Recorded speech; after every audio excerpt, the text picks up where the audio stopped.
And that's our segue to the next session, which is going to be a panel session on tech for good. And we're going to hear from nonprofit leaders who are fostering an ecosystem for technology for good in India. With that, could I please invite our moderator, Rekha, and the panelists on stage, please? I'm Rekha Pai Kamath. I'm right here in the Bay Area, actually. Partner at Silicon Valley Social Ventures and on the board of an accelerator for tech nonprofit. It's called Fast Forward.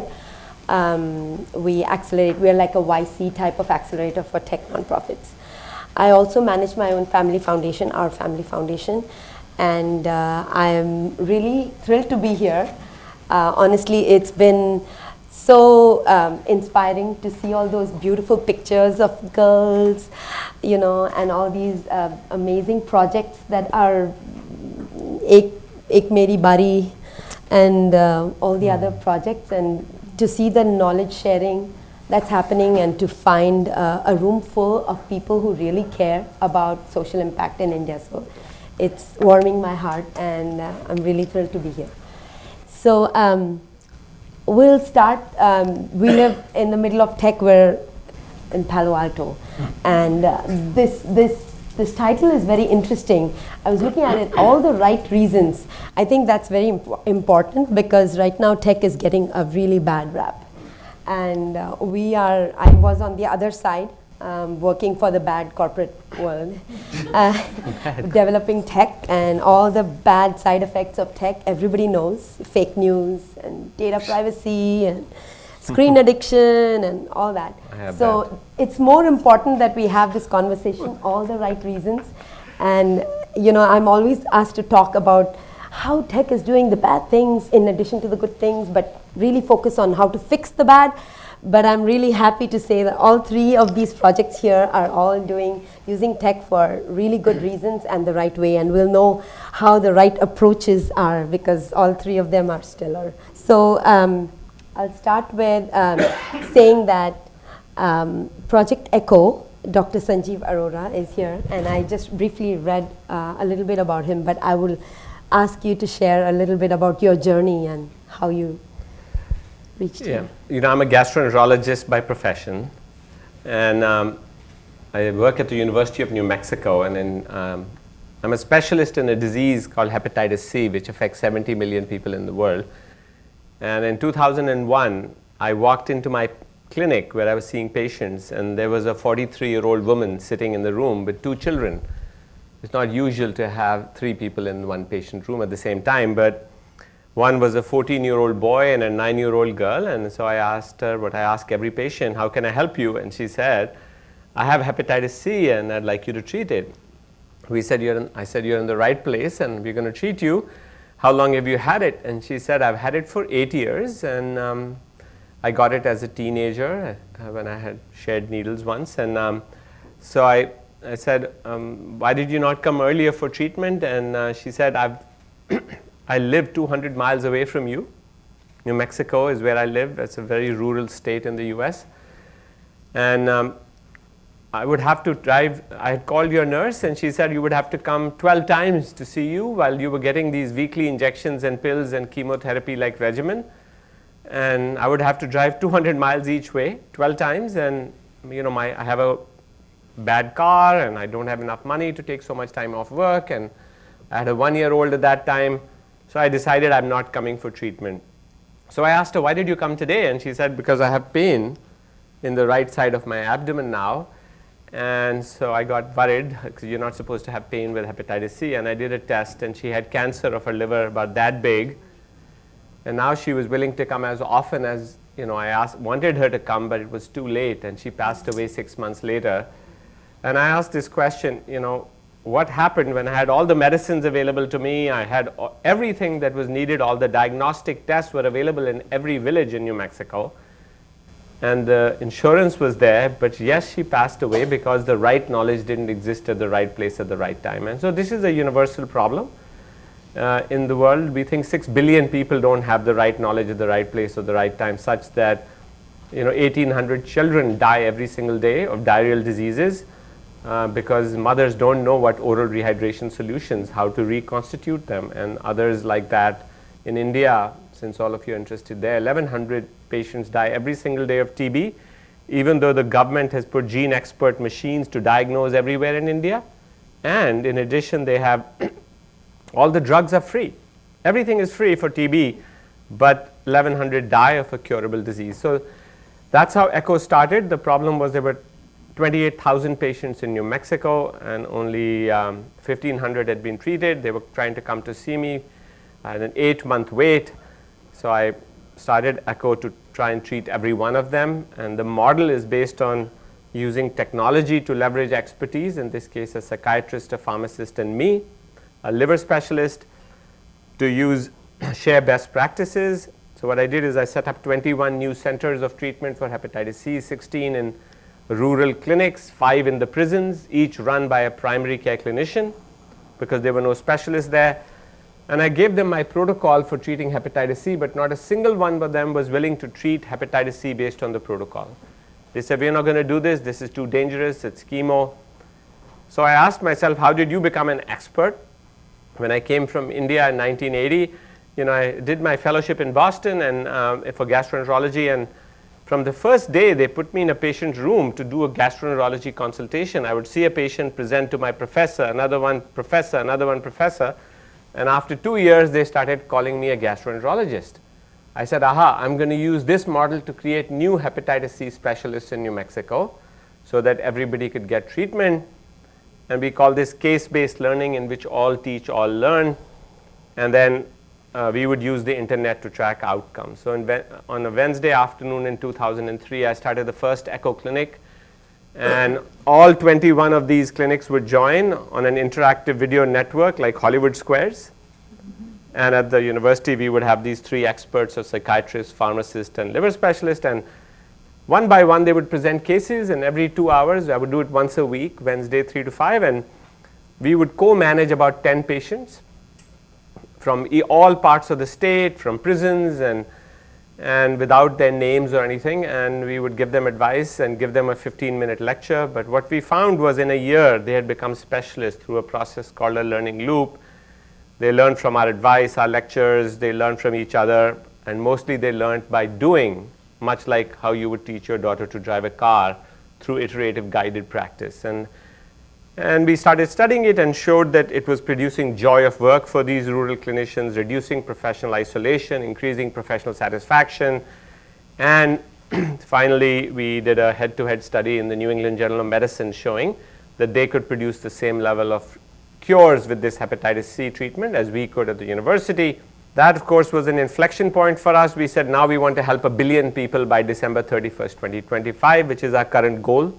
We have now 35 networks in New Mexico, but we decided that we would now democratize our platform to any university in the world that would want to do it. So now every major university, like in this area, Stanford and UCSF, have already done ECHO projects. And we have 750 networks going on in which with hubs in 38 countries and spokes in 148 countries. About 82,000 healthcare professionals have been mentored for an average of 6 times each, with the mean mentorship period of each of these times was 94 minutes. And it's rapidly doubling every year around the world, first in healthcare, and now in education, mentoring school teachers to be better teachers. And we actually are in One Health in Southeast Asia.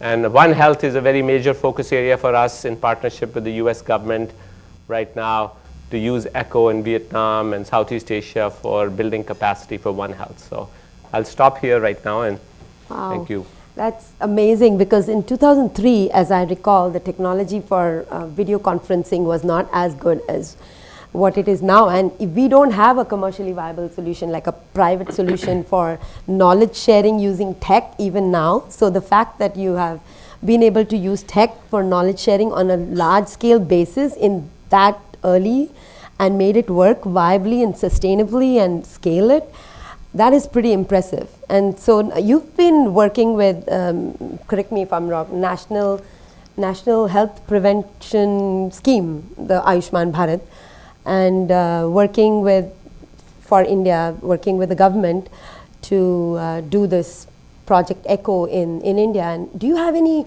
key learnings that you can share? Like, what would you share with social entrepreneurs in the room who would be like, I want to use tech? Like, what are the approaches that work and what doesn't work? Finally, tech is just a tool, so it all depends on how you. The first learning was you have to find somebody like Safira Goradia to fund you. So Everyone. Okay. So she came at the right time. We were very successful in the US. She provided the seed funding for us to start major work in India. Identifying. But I think we have, because the problem is a 6 billion big type of problem, we knew that you couldn't solve this problem through philanthropy alone.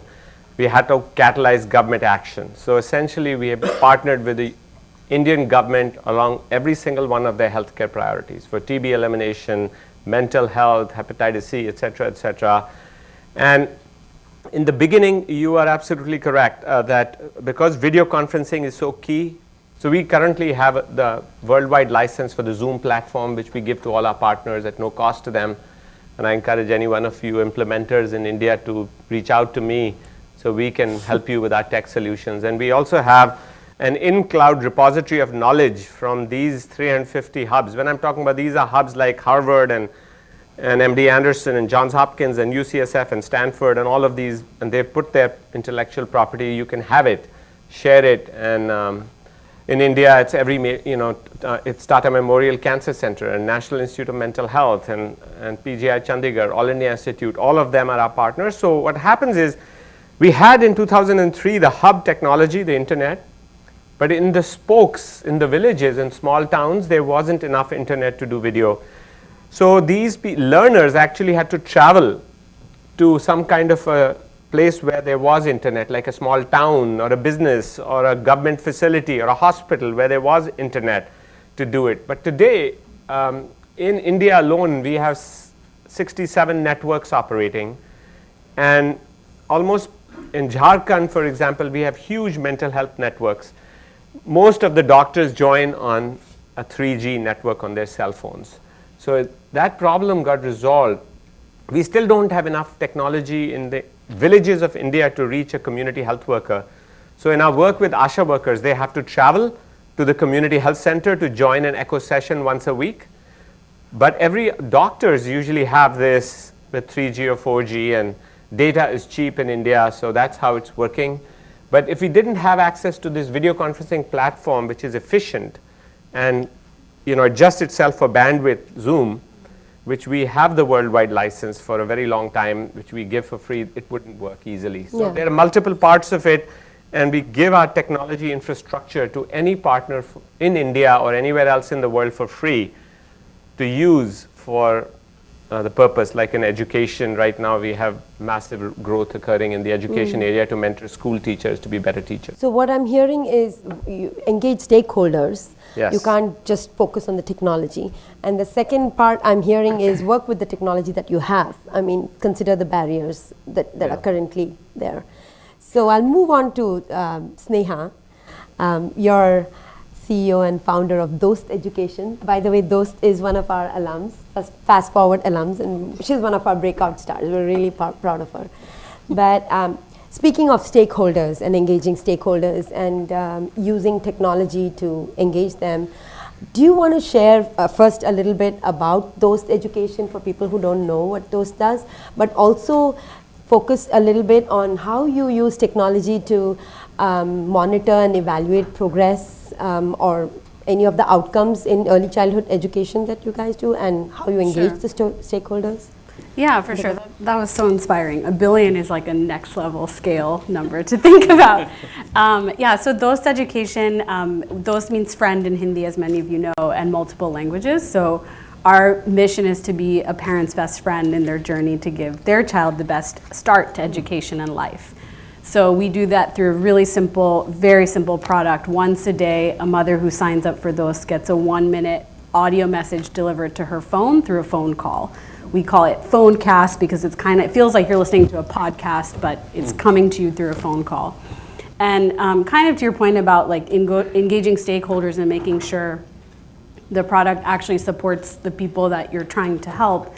We actually talked to hundreds of moms while we were developing the product, because for me it really started out without, I'm not an engineer, I have zero tech background.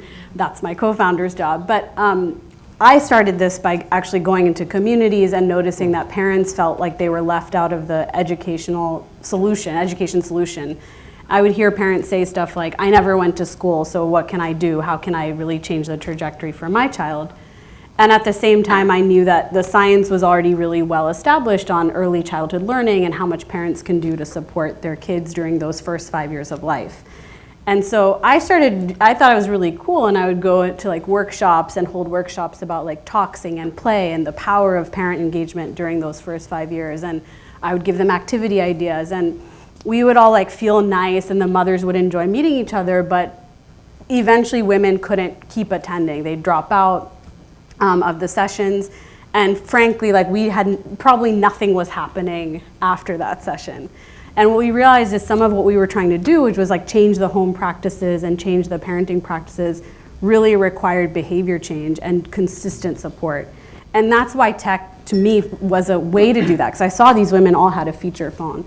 And I wanted to find a way to actually reach them without saying, oh, you have to buy a smartphone or we have to give you a tablet. I wanted to work with whatever they had access to, which at the time, this was 3 years ago, we started, was feature phones. Now you're starting to see smartphones in the tier 1, tier 2 cities. And so I think it's important to just think about like what can be done offline or without tech, and then where can tech actually promote the things that you're trying to achieve through your program, which we weren't actually achieving through the in-person stuff. The in-person stuff was maybe inspirational and then nothing happened, but through tech we were able to follow up on a daily basis. We were also able to collect data, and that helps us track how parents are doing, what activities they're actually participating in, where their questions are, if they want to talk to a live coach to get deeper support, and even co-create the product, right? So the parents are telling us what they want to learn about, and it's not just a one-way interaction anymore. Yeah, that's awesome. We'll go to Tech for Dev, Dr. Sanjeev I'm sorry. Sanjeev. Yeah. Both Sanjeevs, yeah. Let's talk a little bit about how you're able to, I mean, it's a relatively new project as I understand it, Project Tech for Dev.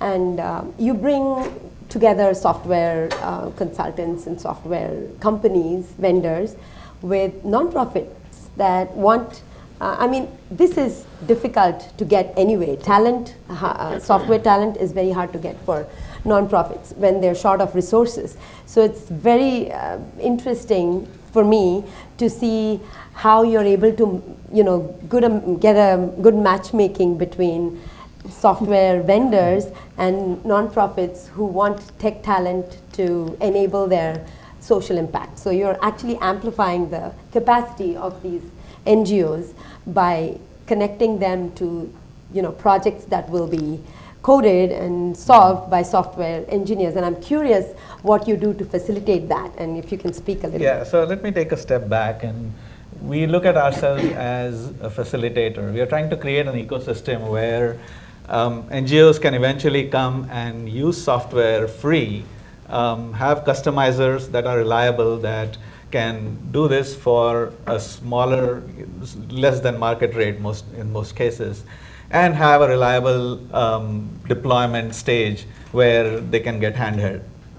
A lot of the problems that caused this to happen were, we found that oftentimes when NGOs are funded, especially in India, they weren't funded for technology. There was no money to create technology. And in fact, creation of that technology will create a much bigger impact in the delivery of services, in reaching more people. But at the same time, there's no money that is actually given, and they felt that they had to scrounge for money to get technology built. So Tech for Dev was started essentially to create an ecosystem of software developers, software partners, funders that would fund the creation of this technology that would be free, and software that was open source, that was free, and that would be used by NGOs in the future without having to take permissions from people or having to pay anyone. And so the way we sort of bring these things together, actually more tactically, we fund the software partners to build software or customize software for the NGOs, and then handhold them through a short period, and then let the NGOs take over the maintenance and the future development of the product. But our initial involvement still stays in sort of a lesser capacity to be sort of advisors on what that product is. The way we source these things are, we actually vet the software partners, both the two people who are involved in Tech for Dev, Donald Lobo and I, have a tech background, so we can actually vet the software partners to make sure that they know what they're talking about, that they have actually done services and systems that not necessarily for nonprofits and NGOs, but actually have processes in place to make sure that the software is robust, it's tested, it can be fixed, it's maintainable, those kind of things. And so we vet all the software partners that become part of our network. And the goal, the only stipulation that we have for anything that is built is that it has to be put in open source. It has to be free and open for anyone who is, even not using the software partners, who comes later, they can use that software, customize it, and use it for themselves. Yeah, it's very interesting to me when you talked about software engineers working on open source products.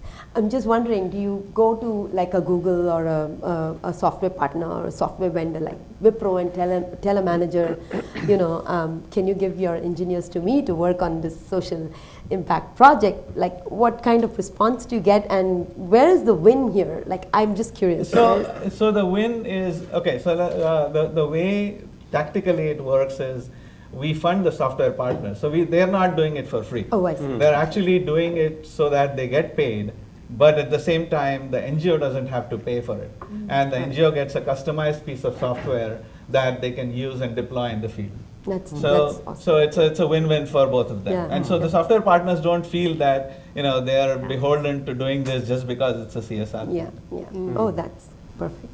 And so what do you see as the long-term vision for Tech for Dev? So it's in two parts. One is that we want to create this network of software professionals who can, like there's an N10 here, right? There's no resource in India where NGOs can go and say, I want to build or customize this piece of software. So we want to build that on the one side. On the other side, we want to build a suite of software systems. And if you think about it, over time, we believe that we'll see a pattern of say 3 or 4 or 5 different types of systems.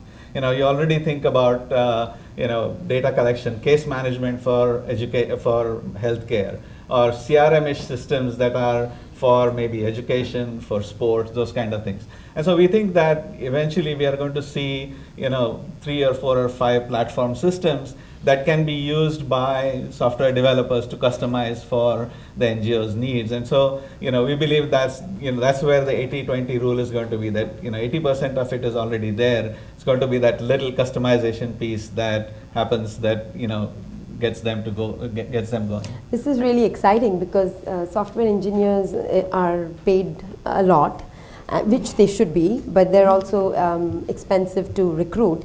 And maybe to set up the systems, there could be a lot of sharing of best practices and code going around. So there's a lot of efficiency and productivity that this can enable. So we'll go back to Project Echo for a moment. If I can ask, you have developed this platform and you've scaled it across so many countries and so many projects. Wondering if quality suffers. When you scale, it's a service. Finally, it's a service that you are providing. You're doing a lot of knowledge sharing, and everybody is benefiting. But in the end, if somebody gets misdiagnosed, who is accountable, and how do you manage that? When we set the goal to get to 1 billion people, right? The issue really was, and as I mentioned, we are on track to do that. The issue that came up was, which other not-for-profit has scaled to 1 billion people? And it was hard to find one. And therefore, why was that was the question, right? Why is it that not for-profits easily scale to 1 billion people, right? You see the YouTube statistics, you see all of these. What's the problem? And what we found was that not-for-profits have put artificial constraints on themselves for scaling. And one of them is they spend so much of their time growing their organization that sometimes they forget what the mission is. So we chose, we're going to go for a movement instead of an organization building. That was one very important step, because in an organization, your own sustainability becomes so critical. And sometimes the sustainability of an organization diverges from the mission's primary interest. And so you start serving two masters instead of one. But the second important issue that happens is, in the guise of sustainability, these organizations were putting up paywalls of some kind. It's worth $20. I'll only charge you $5. It's a really good deal. But the point is, when you take care of the poorest people in the world, even a 2-inch paywall is a barrier for scale. So that is another problem. The third problem we saw in not-for-profits, and this is absolutely, totally rampant in the United States, is they want to keep all the intellectual property to themselves because of knowledge, power, competitive advantage. Every not-for-profit in this town, within 25 miles from us, there are two of the leading not-for-profits in the world. One is called UCSF and the other is called Stanford. And I can tell you, they don't share their intellectual property. They compete with each other. And every other Mayo clinics in the world, they use it for competitive advantage. So this monopolization of knowledge is a barrier for scale. And the fourth really big problem which you're talking about is this issue of making perfect the enemy of the good. Okay?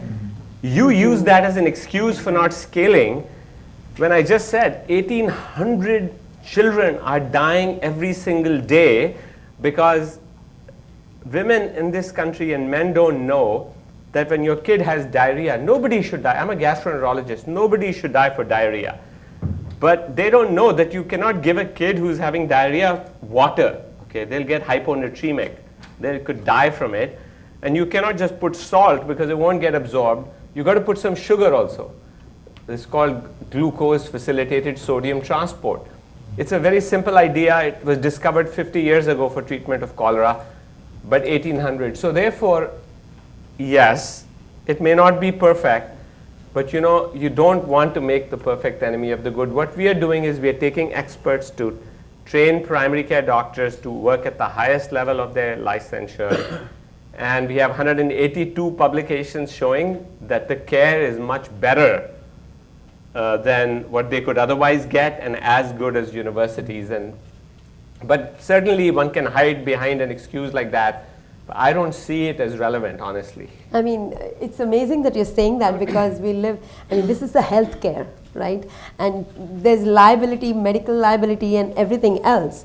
So, and you're replacing 2 years or 3 years of specialized training with this kind of model, which great, it's working, but and there's a whole system here which is screwed up, the whole healthcare system in the. Pardon me, because I'm talking to a doctor, but I'm part of screwing it up, so I take responsibility. I believe it's completely screwed up for many other reasons. But I mean, it's amazing that you have this insight that reduce the paywalls is what you're saying, and that's working. And you've published research, so maybe we should look at your model more and learn from your model more. We've never had a lawsuit. Okay, there are millions of hours of CME credit have been provided. It's been going on for 16 years. There are hundreds of thousands of these kind of interactions being presented. There's never been a lawsuit in ECHO in any part of the world. Amazing. And there are learners in 148 countries right now today. So I mean, I think this is an over bloated problem of risk. Yeah. And a primary care doctor doesn't know what to do. The risk is a lot greater than when he knows what to do. And ECHO is a guided practice model. I'm holding their hands while they walk through this system. So yeah, and I think that's the unique arbitrage which only a non-profit can take. Yes. I mean, like if you were a for-profit, imagine taking on that liability and things like that. So I think this is a great example of why nonprofits or open source initiatives like this can solve. Last question, I think I'll just ask Sneha, like if you, philanthropy is the ultimate form of risk capital. So if we wanted more philanthropists to fund education or early childhood education where there's big gaps, how would you convince them to reduce, increase the appetite for risk, especially at the early stage that you are? Yeah, I mean, I was just thinking when you were talking about perfection is the enemy, and I think the same thing kind of applies when we think about innovation and starting new things. So I remember in our first year when we had kind of done 5 or 6 pilots, we had a few thousand women using the product, and our, philanthropists would say, well, why haven't you done an RCT yet? Or why haven't you studied this with researchers? And we would know why, right? Because we knew it was working. We had worked with Stanford to actually develop the content. So we're like, it's already been studied and now we're implementing it just in a different context. I think people probably are taking more risk in their for-profit investments than they ever would in their nonprofit investments. And I think when I think about like perfection and risk-taking appetite, I think that's a common theme today, right? Philanthropy has to be that risk taker, and I think the unique advantage you have with a tech-driven or tech-led solution is it's really easy to test different things. When we started, we had no idea, even something simple like, would the audio content be better received by parents if it was really entertaining sounding with music and whatever? Or would it be better if it sounded like just, me talking to somebody as a friend? And we could test that for no money with thousands of people, and we had an answer. We had data that showed actually the more familiar, just friendly voice was working out really well. And so I think as philanthropists think about investments and taking risks with people using tech, or even like a tech software support for NGOs, I think you can actually go a lot further and faster than you would maybe with a program where it's like you're delivering healthcare, you're delivering babies or something like that, where it's like there is a really high risk there.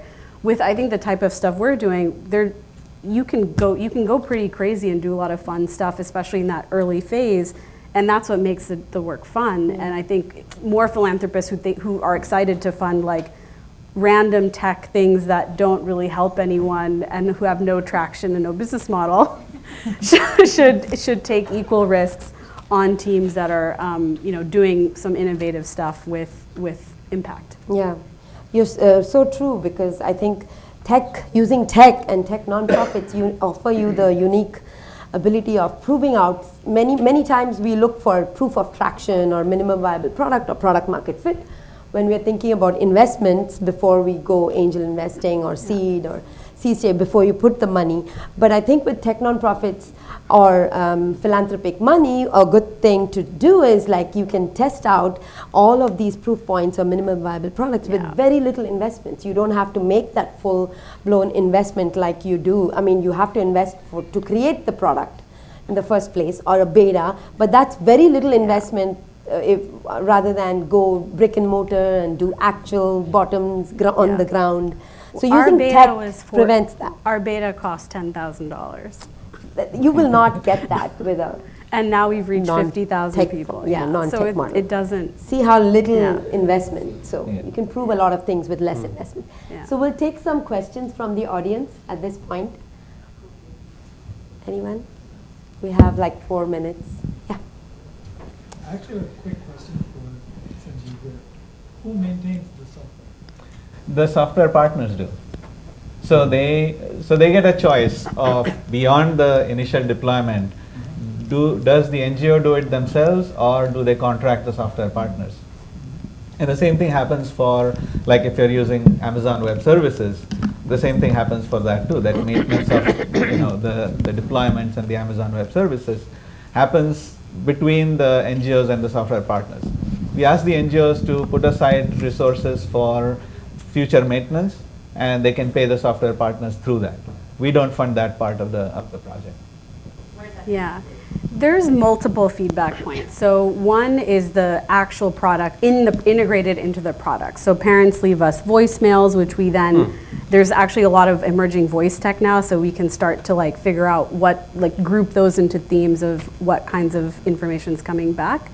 And then they can also just do simple like SMS and text-based feedback. So that's like really, really basic. And of course you can look at their usage, and just from that you can see like they're focusing more on content on social emotional learning than they are on content with numeracy or something like that. But beyond that, we have other feedback points through mothers in the community. So we actually hire women who are super users of the product. They become network champions, and they go door to door to collect more data and really follow up, so we know what's happening before, after, and a few months after the program's over. And that's another great place for tech, right? Because the women that we employ have a smartphone, we train them, and they're able to collect whatever data. They even do observational tests on kids to see what milestones we're making improvements on. So I think with anything like what we're doing that's kind of scalable and also long-term impact, you have to have like multiple touch points where you're collecting data back and forth. Yeah. A few other questions? In the meantime, I was like, when you were talking to me, it was just reminded me about how one point solution can have ramifications in the systems of, you're training these young women who would not be trained in technology to use technology and use it for a specific use case and become crowdsourcers of data and handle data and logic, and they could go on to have other jobs. And so there are multiple ramifications. Okay. So I think it's worth. Oh, we're. Maybe it's the start last question. Which was a question to all of you, which is, if you've been here all day, how can you? Do you folks have any thoughts around how technology can be used around all the social issues that we talked about during the day? Is there something that we are not doing that is not being done in terms of the use of tech around everything you've heard today? I can take that. I think that the question. insight we have received over many now, 16 years of doing this, is that technology is the enabler. At least in Echo, what produces value is collaboration, is community, is love and respect and kindness and empathy, and what we call all teach, all learn frameworks in which peer-to-peer learning can occur and new solutions can be harvested through conversation. So one has to remember that technology in itself can transmit knowledge, but knowledge in itself is somewhat sterile and doesn't activate. It is the relationship and the community building and the hand-holding. I can give a primary care doctor a massive amount of knowledge and he will not use any of it. He's just scared to death to do it. What I have to do is very much like if I told you, Tarun, to teach your daughter to drive a car, and I said, okay, you can give her lectures, give her technology, give her a website, give her virtual reality. Will you give her the keys to the car? It is your relationship with her of sitting next to her and guided practice that drives this thing. So my one learning is it's the collaboration that technology can bring out that will create the value, and then you use that as the enabler. So we're all in a war against the bad things, and technology is the tool or the gun that we use to fight the war. So I believe technology is just a tool. It's how we use it. So the problem is the need, and we're using all things in our arsenal, and tech is just one of them, I guess. So. But if you do have a project, you should tell Sanjeev Right. about it. I would add that the funders should fund unrestricted grants. Yeah. A lot of the times we find that they can't fund technology because it's only for their primary mission, and so unrestricted grants I can't stress enough. Yeah, and I think it's Any collaborative environment, Yes. and we can use technology a lot. Yes. The data issue is a separate issue. Yes. Right. yeah. So I think with that we'll end. Out of time. Thank you. Thank you so much, Arjun.